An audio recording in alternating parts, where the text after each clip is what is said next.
WNST, Towson in Bel Air at Buffalo Wild Wings, swabbing for the Bone Marrow Registry, and for our friends at There Goes My Hero, welcoming out two new Ravens. Well, not new Ravens, new to my show, obviously. Nick Boyle's been around a couple of years in the Blue Hen, catching a couple balls on Sunday night in Pittsburgh, as well as wide receiver. He's new. Willie Snead. They're coming out together, two of Joe Flacco's targets at Buffalo Wild Wings on Wednesday night. Come on out, get swabbed for the Bone Marrow Registry. We'll be at the festival in Bel Air. Here's a guy that always asks about my wife and her leukemia battle. He is a longtime decorated sports writer who has covered the National Football League for the better part of 4 decades, including a little piece here in Baltimore with the Baltimore Colts many years ago, and a long, illustrious suntan in San Diego. He is now residing somewhere upstate doing all things Talk of Fame. Their work is heard here at WNST.net on the Talk of Fame network. He is a writer as well as voter for all things Pro Football Hall of Fame. We welcome Clark Judge back on. You can follow him at Clark Judge TOF. Clark, I'm going to let you be the judge of this. This is a better football team we got here in Baltimore. That was a nice little slobber knocker win on Sunday night in a lot of ways, right? Yeah, it was a great win. I think not only to beat them, to beat the Pittsburgh Steelers, but beat them the way that they did. Shut them down in the second half. They're playing really well defensively, but you and I have talked about this before. I go back to the most important position on the field, and that's the quarterback. The quarterback's playing well. People may not like Joe Flacco, but he's playing very well. And I don't know whether it was drafting the rookie that lit a fire under him or what, but he just seems to be more focused. I think probably it has a lot to do with the fact that he's got some weapons around him. I mean, he's got the deep threat in John Brown. The tight ends are helpful. I mean, he just seems like a different guy this year. They protect him pretty well, and that game on Sunday night wasn't as close as the score indicated. And the second half was Ravens playing solitaire. It was all Ravens, and that's a good sign because when you come down to it, Nestor, as you know, you've been doing this nearly as long as I have, not quite as long, but I'm still younger, Clark. Come on. Yeah, I know, but even though I turned 50. It's that cliche about defenses win championships. It's right. I mean, offenses sell tickets. Defenses win championships. You saw it in 2000 with the Ravens. You saw it when Denver went to the Super Bowl against Seattle. Oh, nobody's seen an offense like Denver's. Well, Seattle had, and they shut them down. So I like what's going on in Baltimore. It's what you want from the Ravens. They've got all phases. They're playing defense. They run the ball effectively. They throw the ball effectively. Joe Flacco, Unitas? No, he's not. It doesn't have to be. But right now, things look pretty good for them. And now you get Jimmy Smith back. That's pretty good. Well, you say Flacco's not Unitas, but what is he at this point? And I know he's a maligned guy outside of town, and I'm the only guy that's bullish on Flacco, in or out of the market. I am the world's biggest Joe Flacco apologist because I like guys that win Super Bowls. Yeah, I like guys that throw the ball the way he throws the ball. I like guys that are fearless and full of Joe's got a lot of piss and vinegar in him that nobody sees, and I think that the fired up, getting the first down, last week at home against Denver. Now they got 3 in a row on the road, 4 out of 5 on the road, and they've won what I think many of us would think to be the highest hurdle, which is winning in Pittsburgh the way they did. They could have 28 points on the board. If he would have hit Crabtree and Stride, the game might have never have gotten close. Yeah, that's right. Right.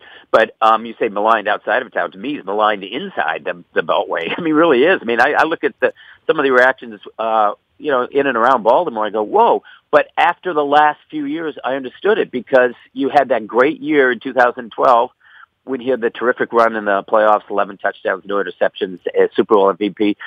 There were few people better at that position. And you looked at that time and said, boy, this guy's ready to take off. He did, and the club didn't. And they played really 500 ball the rest of the way.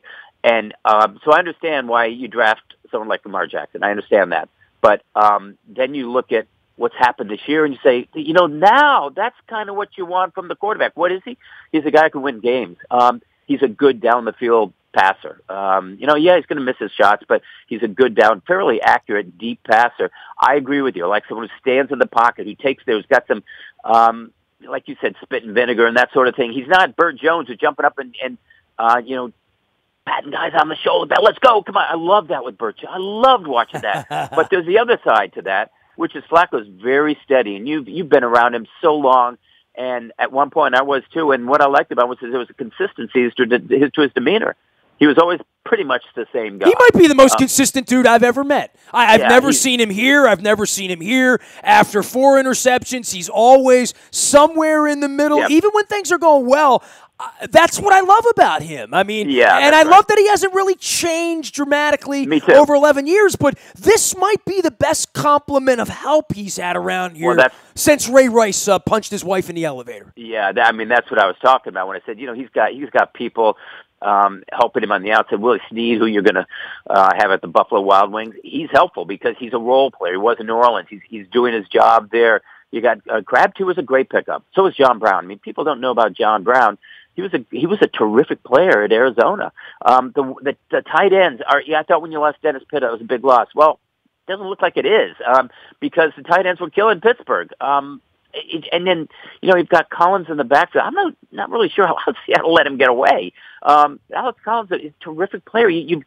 And as I said, I go back to the one element that's always to me where you start with Baltimore, and that's defense. And there were times last year when it didn't look like the Baltimore defense. There are times in the past it hasn't really looked like the Baltimore defense. It does now. There were times in that first half against Cincinnati. It didn't look really good, and I thought, oh, geez, here we go again. We got duped by the Buffalo game. Well, it doesn't look that way. At least at 4 games, at the quarter-mile mark, this looks like a pretty good team. And you're tied there at the top of the division with Cincinnati. There's a difference between you and Cincinnati, and it's defense.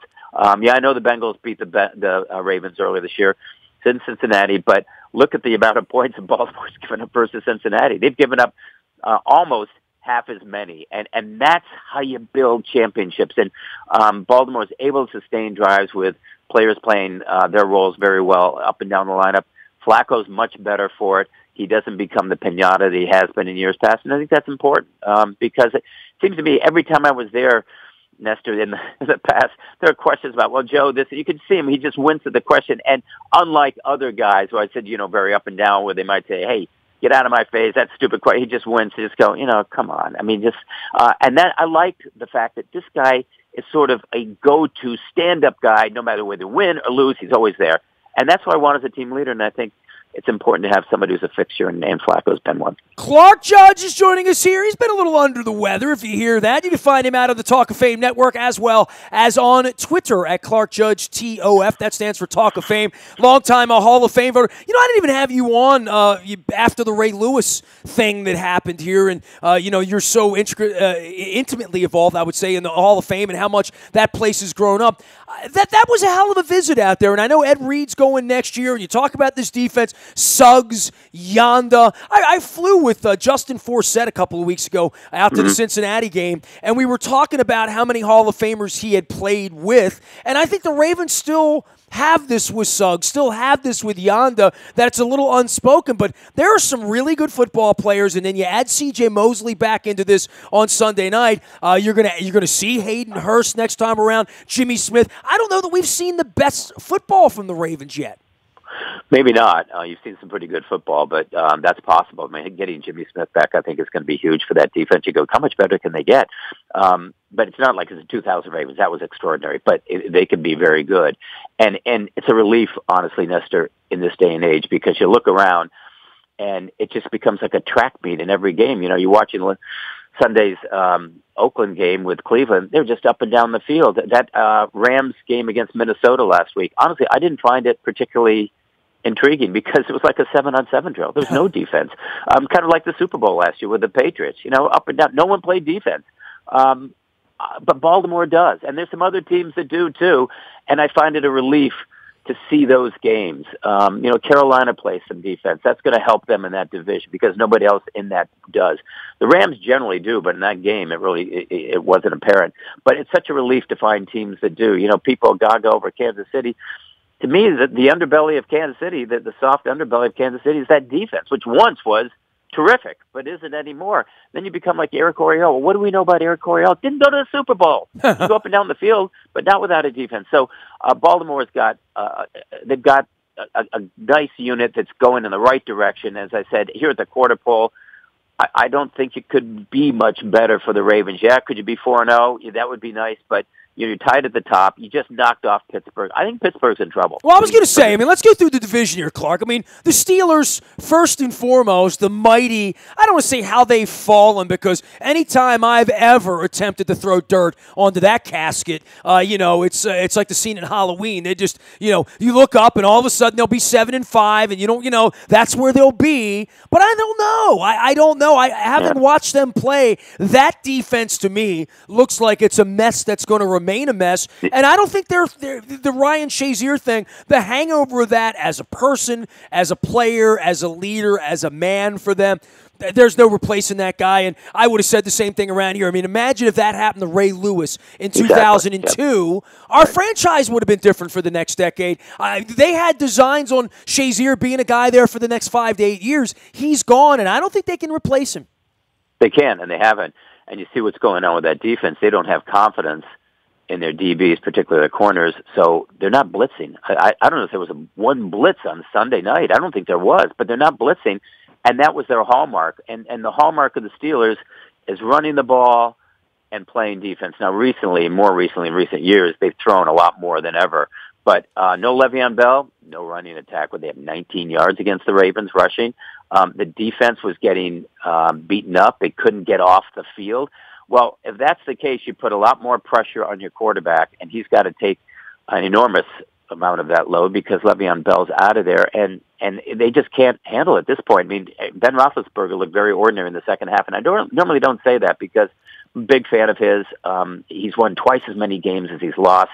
He's a guy that I really kind of look at as you have one game to play and win. He's a guy I often would say next to Brady, Rodgers, that's the guy I would take because he knows how to win. He's not going to put up the numbers that maybe Rodgers would, but he knows how to win ball games. He didn't have a chance on Sunday night. He just didn't have a chance. And when you're on the field as little as they were and as ineffective as they were, you're not going anywhere. So the Le'Veon Bell thing, I think, has residual effects, but you're absolutely right about the Ryan Shazier. They haven't replaced him. They won't be able to replace him this year. They're going to have to find someone down the line. I don't know if they ever will be, but defensively they're handicapped. And you see it. You saw it in the playoffs last year. When the Jacksonville Jags, we had like 45 points up on them. You saw it earlier this year. They're just not the same team. And, they get rid of the offensive coordinator. People say, what about the defense coordinator? So they don't have the people.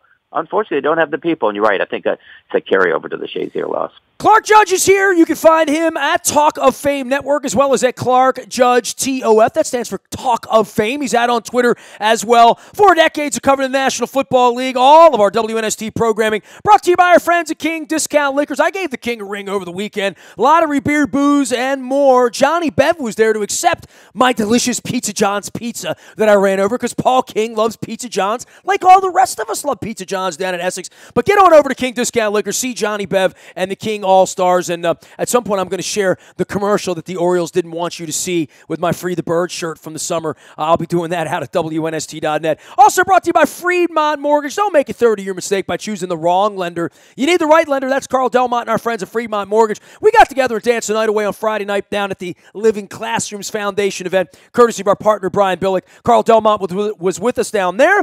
Freedmont Mortgage will be with us on Wednesday night as we're swabbing for the Bone Marrow Registry. That's what they do. Sponsor all of our swabbings. We'll be swabbing Willie Snead as well as Nick Boyle at Buffalo Wild Wings in Bel Air on Wednesday night at the festival. The show starts at 7:30.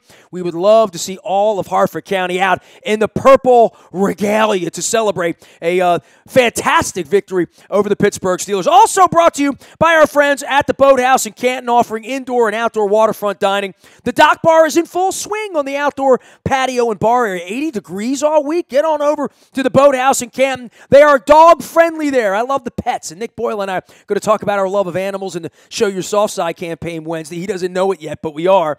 Ship happens at the Boathouse in Canton, where the pets are always welcome as well. Clark, I want to go back to the Steelers for a minute. And look, man, I could make jokes that you were around when Jim Brown held out, but you weren't. But I'm not joking about Emmitt Smith. I know you were around for all of that. This Le'Veon Bell thing, I don't know what to compare it to. And now we have Earl Thomas flashing the middle finger to the Seattle Seahawks organization as he is carted off. We've seen other guys carted off now without contracts as well. I don't know where the advice is. I have believed he's getting bad advice, not taking $14.5 million and $856,000 a week right now. But we're in strange times, and certainly the Steelers need him. But I don't know that there's any crawling back over broken glass, and I don't know that Le'Veon Bell, in the end, that this is going to be a good business decision for him. Yeah, I agree with all your points. I thought he'd be in for the simple reason that he needs the money. I would think he needs the money. I mean, $14 million. I could use the money. Yeah, so would I. I have no idea what his bank account looks like, but I would certainly like to have $14 million and to turn down $850,000 a game. That's tough. And the history of this is that guys don't do that. They eventually come in like Earl Thomas did. I mean, I thought when Earl Thomas came in, they'll work out something, and he'll be there for a while because Earl Thomas is a guy you'd want to build your team around. Le'Veon Bell would be that kind of guy, except I think, like you said, there's no crawling back over a broken glass. I think you're absolutely right. I don't think he's doing it, and I don't think the Steelers are either. I mean, it's basically who's going to blink first, and neither is looking that way. So I think the Steelers are saying, listen, we're carry on without him. The principle's more important. They need him desperately, but I think they look at it and say, we will get on without him, and next year he'll be a free agent and go to the highest bidder.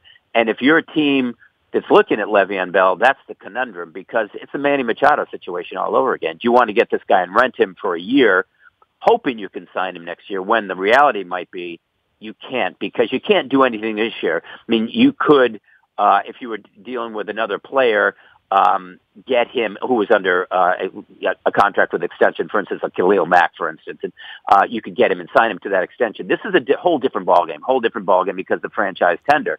So if you get him, he's played for that under this season, under the auspices this season. Then at the end of the year, he becomes a free agent, and you could sign him to that long-term deal. And hopefully you can do that. He might give you an oral a guarantee that's going to happen.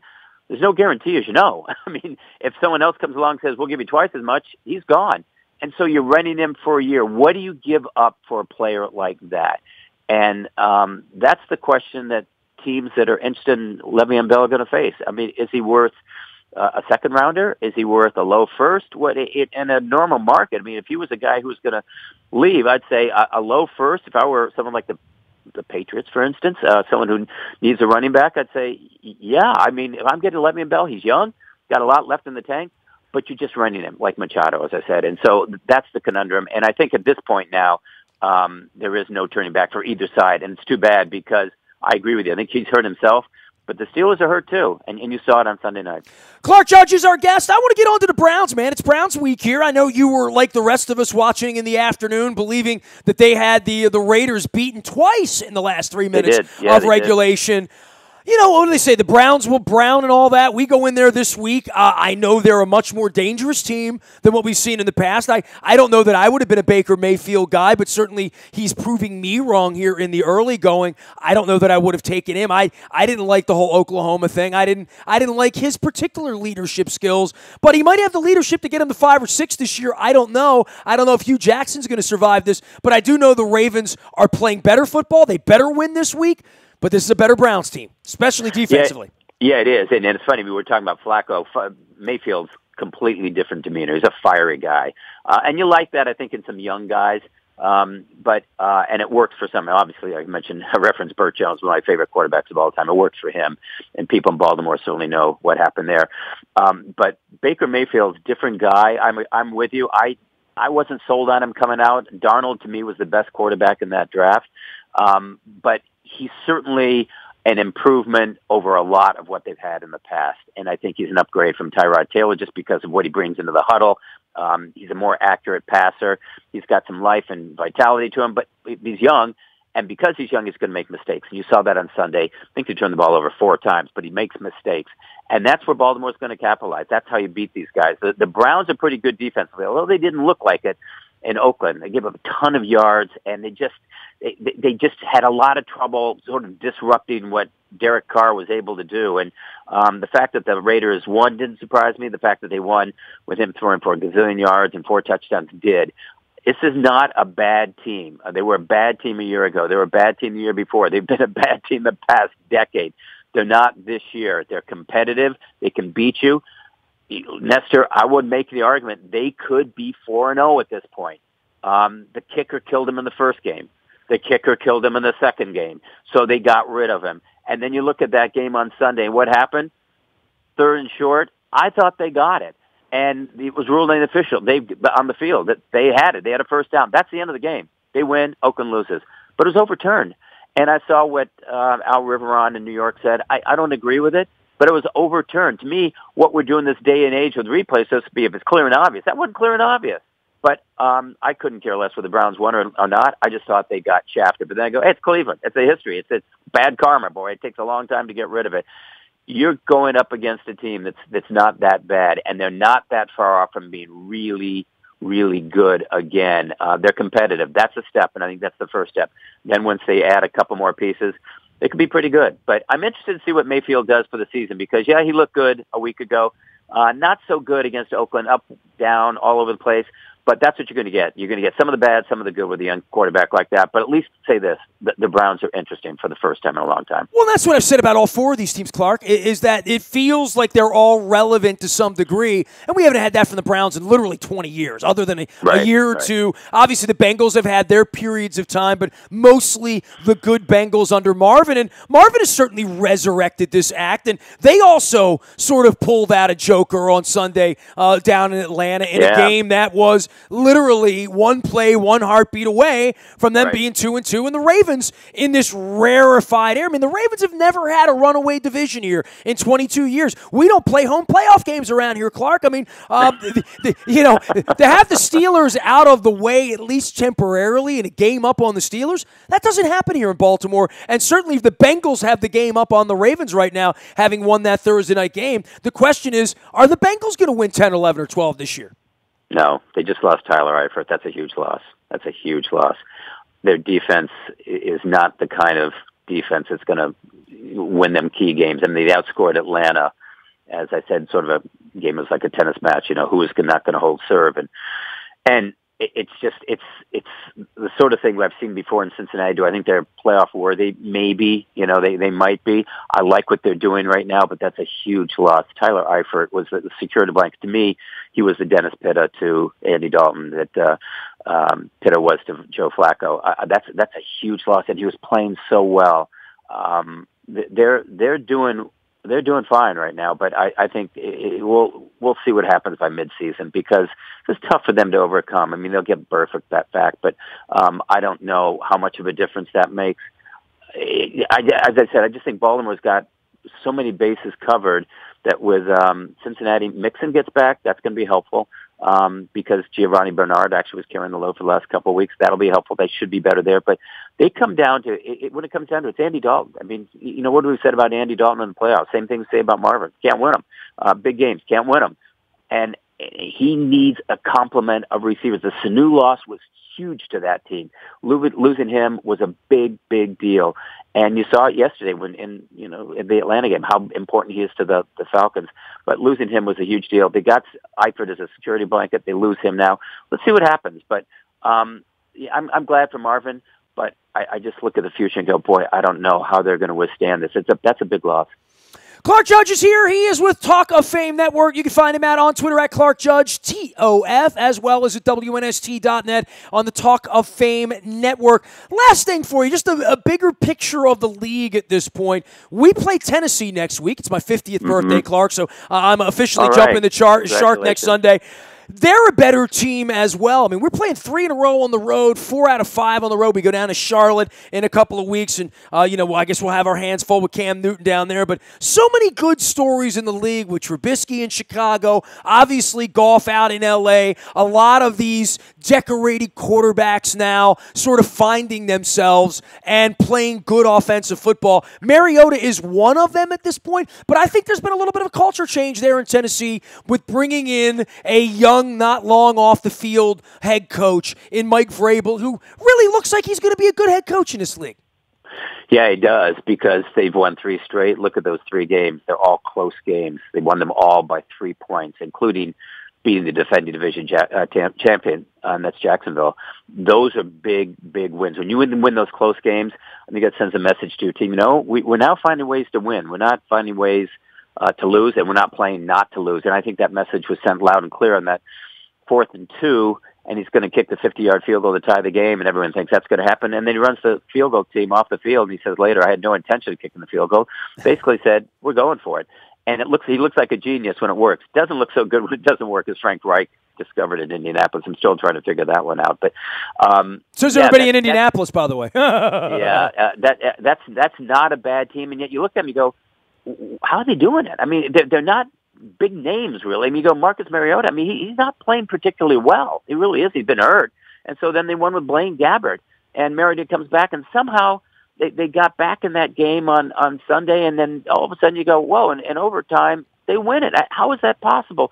One of the reasons was the secondary of Philadelphia is not particularly good, honestly. If they've got a weak spot, that's that. They rush the passer pretty well. But he poked holes in the secondary. He can run with the ball. He's not a particularly effective passer, but he was at the right time. But they're simply keeping you close, again, like Baltimore does with defense. That defense is playing well. Remember the Jacksonville game? 9-6. You don't see games like that anymore unless it's in baseball. You really don't see games like that. And so Tennessee is playing, I think, much in Vrabel's image. He wants to keep it close, wants to win with defense. They are a team that historically, at least in recent years, have run the ball and run it effectively. Not running particularly effectively right now. They didn't run effectively against Philadelphia, but that's Philadelphia. They're the best team against the run. They're winning with defense, and it works. And that will take them a long way. Can they beat Jacksonville for the top spot? I'm not so sure, but they've beaten them already. Let's see how it plays out. But the fact that they're 3-1 at this point has got a lot of people excited down there, and it should, because that's a team that when Vrabel took over, they were a playoff team a year ago. So you go, they're a team to be reckoned with. Do I think they have the weapons to go deep? I don't, but a defense will take you a long way, again, as you found out in Baltimore in years past. That's why I think that'll be a tough team to beat.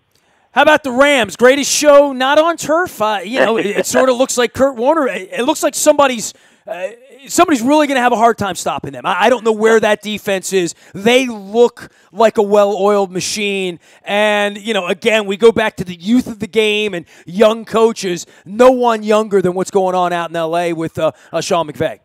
Yeah, that's right. And, Jared Goff that people are talking about now, how good he looks. Yeah, he looks good against Minnesota. He hasn't looked so good in some games in the past and didn't look particularly good in the playoffs last year, but he's young. Like I said before, young quarterbacks are going to make mistakes. He's made some. He's growing within that system. Perfect coach for him to learn under, but he doesn't have to shoulder load. They've got Todd Gurley. You've got the offensive player of the year. You've got the defensive player of the year, too, on that team. They've got Ndamukong Suh, and you bring in Marcus Peters. They keep Talib injury, I think, is a costly one for them. But can they overcome it? Yeah, they can, because they can put 1 billion points up on the board when they have to, and they had to last week against Minnesota. Generally, they're a pretty good defensive team. I love Wade Phillips as a defensive coordinator. I love what he's done. I've known Wade over the years. I'm not sure why he has so many different jobs, but everywhere he goes, the defenses are good. They get after the quarterback. They play well. They generally are playoff teams. This is a playoff team. This, to me, going into the season, was Philadelphia's biggest concern. I think it still is. In fact, Philadelphia may be their biggest concern, because the Rams right now are the team to beat. We talk about Baltimore. This team's got all its bases covered, and they can beat you with lightning strikes, and you've seen it. Brandon Cooks, I'm not sure why New England let him go, but they did. He's a guy that stretches the field, and you see with Kupp. They've got everything covered. They can run the ball with Gurley. He catches the ball very well out of the backfield.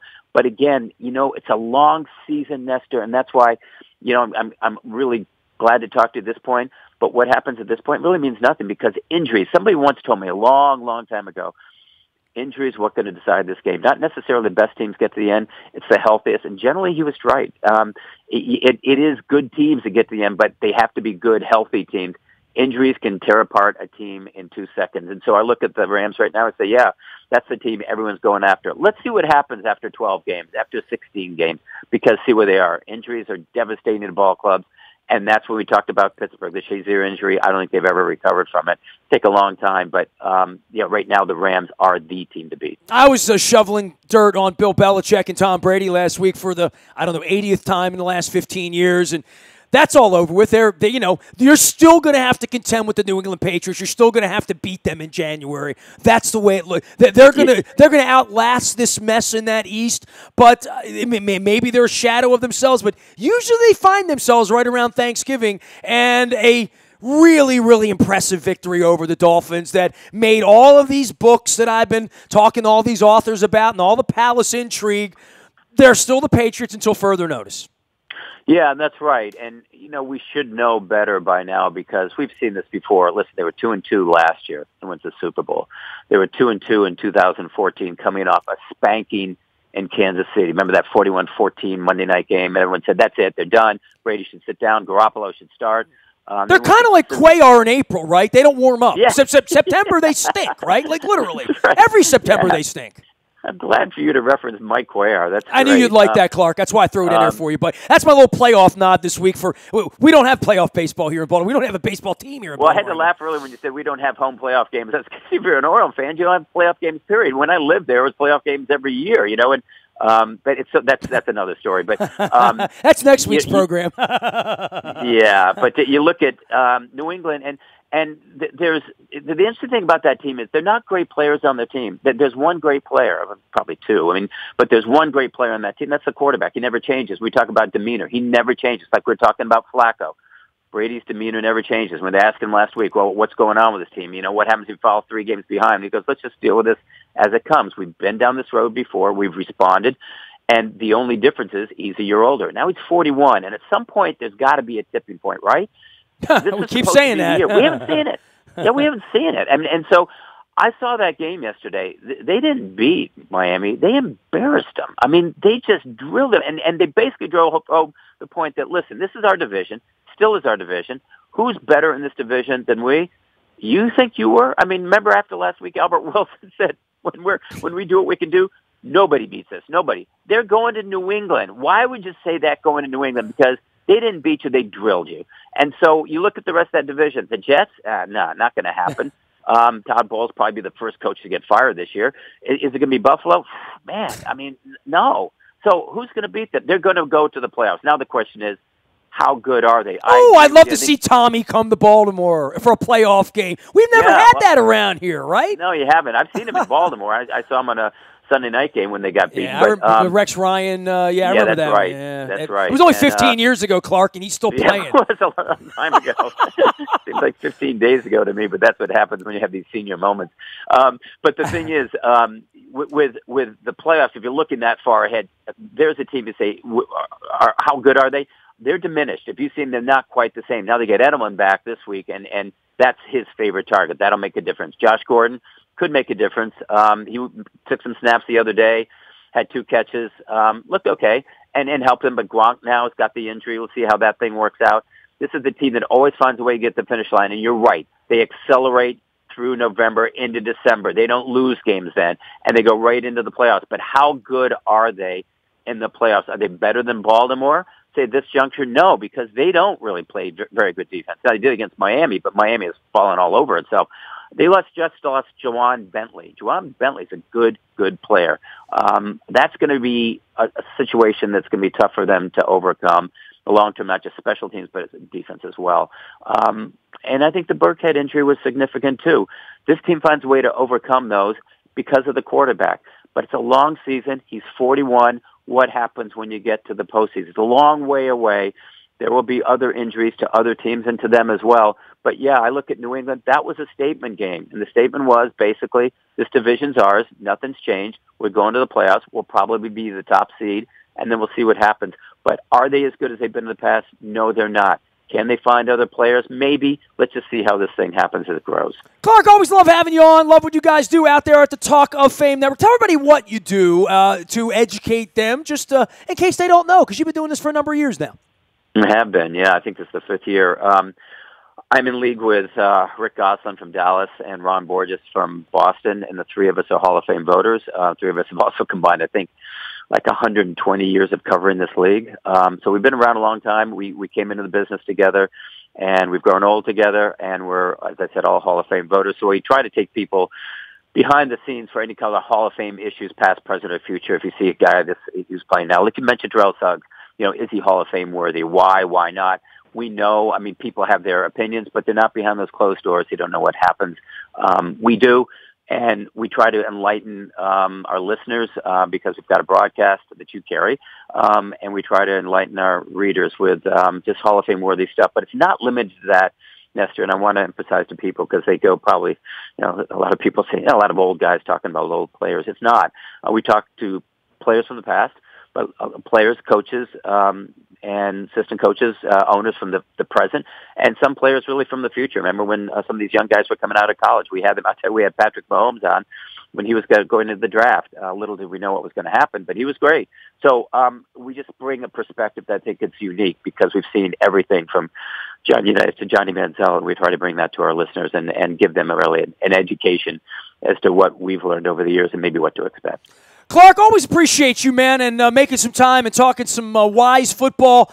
You're bullish on Ravens playing a game in January at this point, are you not? At this point, yeah, and it's a long ways away, but yeah, I am.